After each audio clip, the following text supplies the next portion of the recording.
يسألونك عن الأهلة قل هي مواقيت للناس والحج وليس البر بأن تأتوا البيوت من ظهورها ولكن البر من اتقى وأتوا البيوت من أبوابها واتقوا الله لعلكم تفلحون وقاتلوا في سبيل الله الذين يقاتلونكم ولا تعتدوا إن الله لا يحب المعتدين واقتلوهم حيث ثقفتموهم وأخرجوهم من حيث أخرجوكم والفتنة أشد من القتل ولا تقاتلوهم عند المسجد الحرام حتى يقاتلوكم فيه فإن قاتلوكم فاقتلوهم كذلك جزاء الكافرين فإن انتهوا فإن الله غفور رحيم وقاتلوهم حتى لا تكون فتنة ويكون الدين لله فإن انتهوا فلا عدوان إلا على الظالمين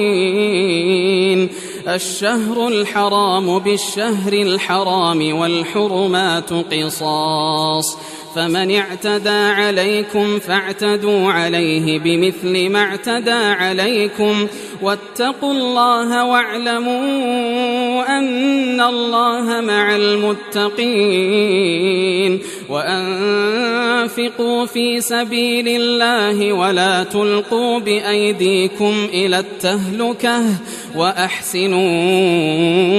إن الله يحب المحسنين وأتموا الحج والعمرة لله فإن أحصرتم فما استيسر من الهدي ولا تحلقوا رؤوسكم حتى يبلغ الهدي محله فمن